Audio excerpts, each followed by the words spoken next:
Bien, bonsoir à tous, à toutes et à tous. Je voudrais tout d'abord exprimer le réel plaisir que nous avons chaque année, les membres du conseil municipal et moi-même, de vous accueillir dans le cadre de la traditionnelle cérémonie d'échange des vœux. Voilà. Je commence ce discours, comme la coutume nous y invite, par vous présenter nos vœux les plus sincères de bonne santé, d'épanouissement personnel pour vous-même et pour vos proches, des vœux de renforcement des relations humaines que nous tissons les uns vers les autres. Donc l'année qui vient de s'achever aura vu tout d'abord se concrétiser le dossier sur lequel a porté le plus gros effort financier de notre budget, les travaux de rénovation de voirie du quartier du Grand Banc.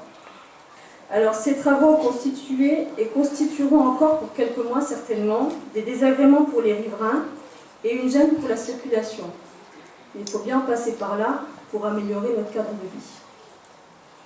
Les rues concernées cette année ont été les rues des Palissades, d'Alsace, les impasses Verlaine, Sarment, les rues des Jardins, rue des Roses, pour une requalification et enfouissement des réseaux. Les études pour la deuxième phase sont lancées. Alors, cette deuxième phase va comprendre les rues du Ruisseau, la rue du 4 septembre et l'impasse Lorraine. L'ensemble est évalué à 3 700 000 €. Pour l'instant, nous avons positionné la subvention du Conseil général, donc par l'intermédiaire du pacte, pour un montant de 380 000 € et d'autres dossiers sont déposés pour obtenir, bien évidemment, d'autres subventions. Dans le domaine des équipements communaux, en 2013, nous avons achevé la rénovation de l'annexe sociale. Remise en état, aux normes d'accessibilité et agrandie, elle permet d'accueillir dans de bonnes conditions les enfants fréquentant les activités périscolaires et nous avons souhaité maintenir en fait l'accessibilité pour les associations et les habitants de la ville, pour qu'ils y réalisent forcément leurs événements festifs.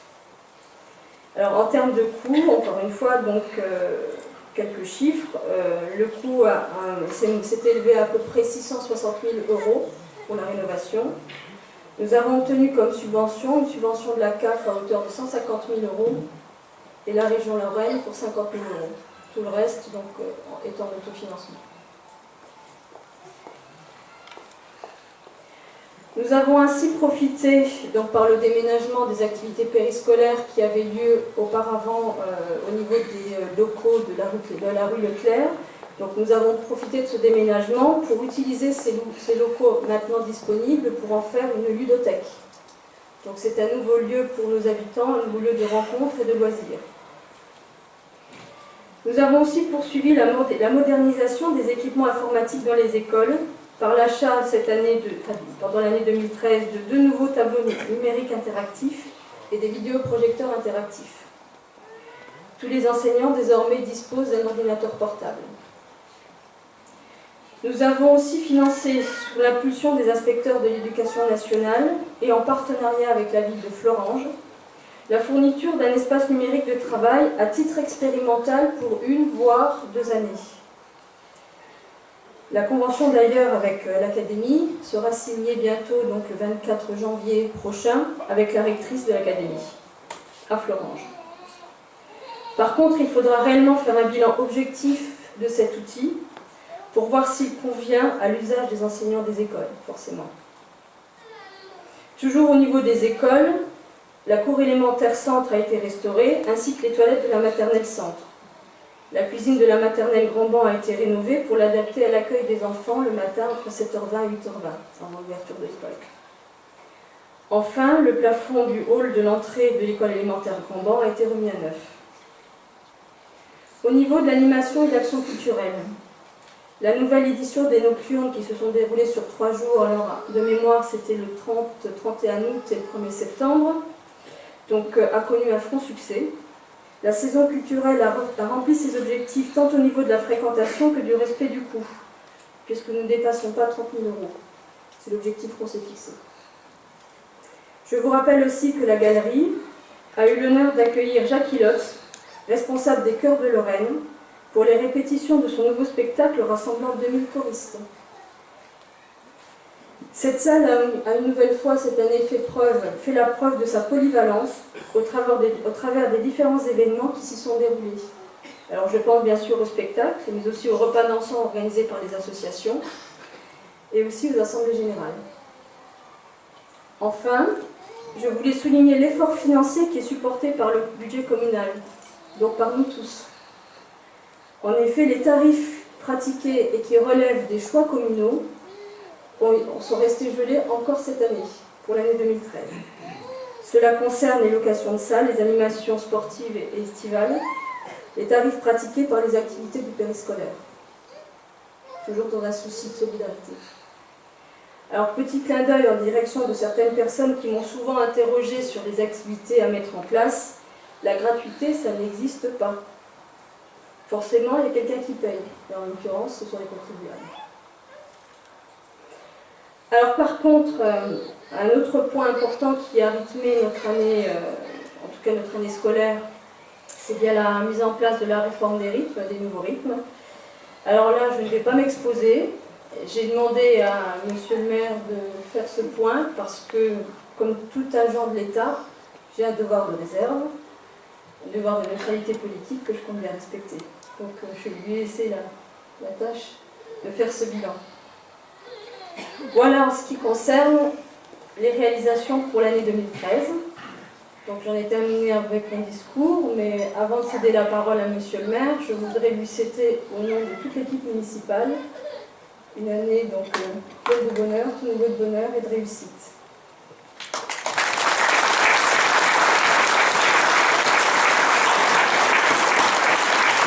Donc c'est avec un grand plaisir que je vous accueille aujourd'hui dans cette galerie, désormais connue et reconnue, pour célébrer cette première rencontre de l'année, la célébration des vœux.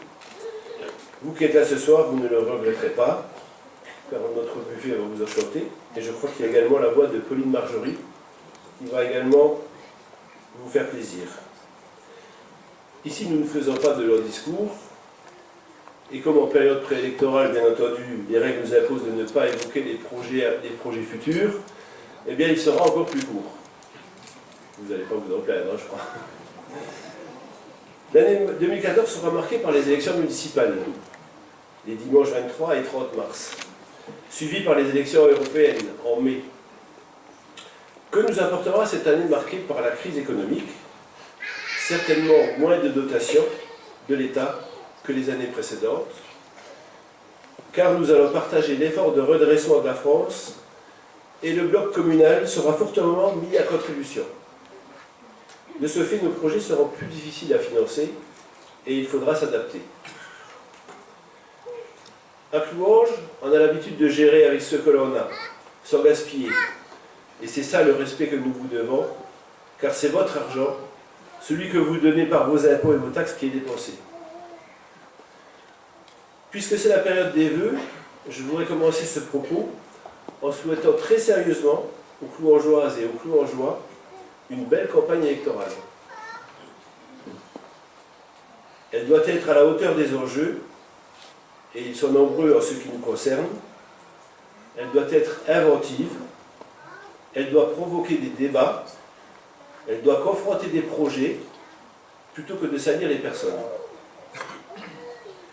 Tout cela, c'est la base de la démocratie locale, et donc la base de notre vivre ensemble.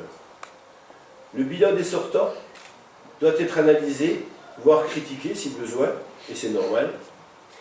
Mais ce bilan, s'il est caricaturé, alors c'est absurde et c'est du temps perdu. Il ne sert à rien de peindre en noir ce qu'il n'est pas, et je ne pense pas ce soir ici être à la tête d'une ville en déclin. J'entends que Clouanges est une ville au sein de laquelle il y a trop d'insécurité. Je suis d'accord avec cette affirmation. Dès qu'il y a des incivilités, voire des délits, alors c'est déjà trop. Cela, je ne le conteste pas. Ceci étant dit, soyons vigilants, entre voisins et entre nous, pour ne pas tomber dans des excès injustes et néfastes. Nous avons notre lot de cambriolages, beaucoup trop nombreux. Dans ma rue, il n'y en a eu que 4. Déjà, vous imaginez, sur le volume, trop régulièrement, des incivilités nous pourrissent la vie, nous dégradent nos bâtiments, C'est inadmissible, mais c'est malheureusement le lot de chaque commune, de chaque municipalité, de la plus petite à la plus grande, qui doit gérer en apportant les réponses qui lui semblent adéquates.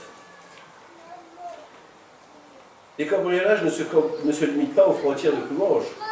Elles se produisent également dans nos villes voisines, avec d'autres équipes municipales. C'est en l'occurrence avec les services de police, et plus globalement ceux de l'État, que nous devons agir, et c'est ce que nous avons fait. Une réunion publique est prévue avec le commissaire le 17 janvier, ici même à 15 h, et nous discuterons ensemble des solutions à apporter à ces cambriolages à répétition. J'ai pris la sécurité comme exemple, mais je pourrais en prendre beaucoup d'autres. Je ne méconnais pas non plus les faiblesses de Coulanges, ni les combats qu'il faut mener pour aménager nos équipements publics, pour aller chercher des subventions, pour garantir une qualité de vie à l'ensemble des Coulangeois, des plus jeunes aux plus anciens. Les arbitrages qu'il faut effectuer pour maîtriser la fiscalité et garantir les finances parfaitement saines, comme c'est le cas aujourd'hui. L'évocation des dossiers traités en 2013 par Christine Ferrari démontre que nous avons fait avancer les dossiers, de nombreux travaux dans un contexte économique difficile, sans perdre de temps et dans le respect des engagements pris. Pour cette année 2013, les importantes dépenses faites sur la première tranche des voiries du Grand Banc et sur la rénovation d'annexes sociales se sont réalisées sans emprunt et sans avoir encore perçu les subventions attendues du Conseil général du département de la Moselle et de la CAF, et j'en profite pour les remercier. Grâce à la mise en place du CITEVO, le syndicat intercommunal de télécommunications de la Vallée de l'Orne, le réseau très haut débit avec des débits constants de 100 mégaoctets secondes est maintenant accessible sur 4 communes, Grandrange, Vitry, Roslange et Coulanges, et donc je vous invite à adhérer. En ce qui concerne les rythmes scolaires, ce qu'a souhaité Christine que j'en parle, donc leur mise en œuvre en septembre 2013 engendre quelques mécontentements des parents. Mais je rappelle que cette loi, même si on ne l'approuve pas, sera généralisée en septembre 2014. Le fonds d'amorçage et les demandes de développement à la CAF, réservées aux premiers dossiers déposés, justifient en partie notre décision de partir en 2013. Cette réforme a considérablement bouleversé notre cadre de vie, impactant le rythme de vie des familles, l'organisation des activités sportives et culturelles et le déroulement des enseignements. Bien que l'inspection nous ait apporté son aide, et je la remercie, Mme Speller, pour la mise en place de cette réforme, nous nous sommes sentis bien souvent isolés face à la complexité des dossiers à constituer. Bien évidemment, le sentiment d'une majorité de parents serait de revenir à la semaine de 4 jours, car les bienfaits annoncés par les experts tardent à se faire ressentir. Je les remercie d'avoir participé nombreux au comité de pilotage, ainsi que pour la remarquable collaboration des associations coulangeoises.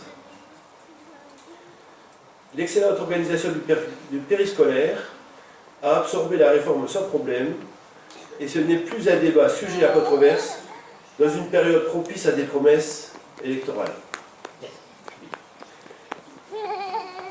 Une information, le repas des aînés se déroulera le 1er février dans cette salle et la distribution des copies dans les jours qui suivront pour les personnes qui n'auront pas souhaité partager l'excellent repas.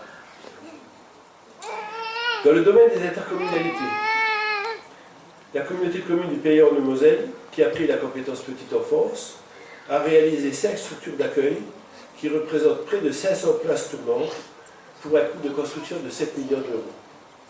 L'une de ces structures s'est construite sur le parc d'activité Bellefontaine, à côté du fournier de Vatrin, et fonctionne depuis l'été dernier. Le recensement qui a été effectué en 2012 a permis de mettre à jour notre dénombrement de population, et nous comptabilisons officiellement 3 915 habitants au 1er janvier 2014.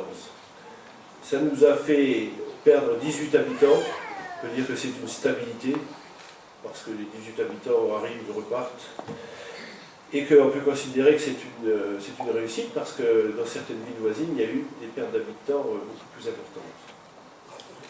Par contre, il y en a même qui en ont gagné beaucoup, les habitants. Donc nous nous situons dans la moyenne de ceux qui n'en ont pas perdu.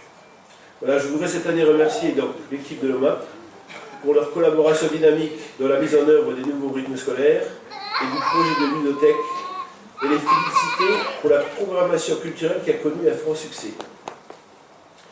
Je voudrais mettre à l'honneur le personnel de la Régie municipale d'électricité ainsi que l'ensemble du personnel municipal, administratif et technique, pour le travail qu'ils réalisent quotidiennement aux côtés des élus et à votre service, avec un mérite tout particulier pour les agents de la voirie qui, malgré leur effort quotidien, doivent recommencer tous les jours le même nettoyage du fait de nombreuses incivilités. Un grand merci à mes colistiers de l'équipe municipale qui se sont investis à mes côtés au cours de ce mandat, au personnel enseignant des 4 écoles de la ville, aux agents de police des commissariats d'Argonange et de Moyeuvre, ainsi qu'aux sapeurs-pompiers. Et puis j'arrête bien l'Italie, mais je remercie bien sûr les industriels, les commerçants, les artisans, les professeurs libéraux.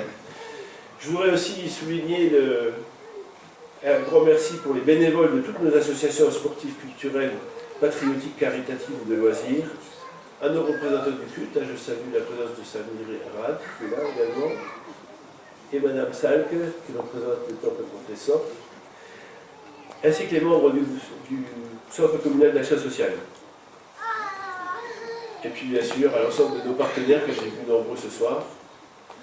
Merci enfin à mes collègues maires, adjoints au maire et élus des communes voisines pour le travail fructueux réalisé au sein de la communauté de communes du Pays en Moselle, ce qui prouve que lorsqu'on est unis sur l'essentiel et divisé sur l'accessoire, certains reconnaîtront la formule de Lionel Fournier, les grands projets peuvent avancer pour le plus grand bien de nos administrés.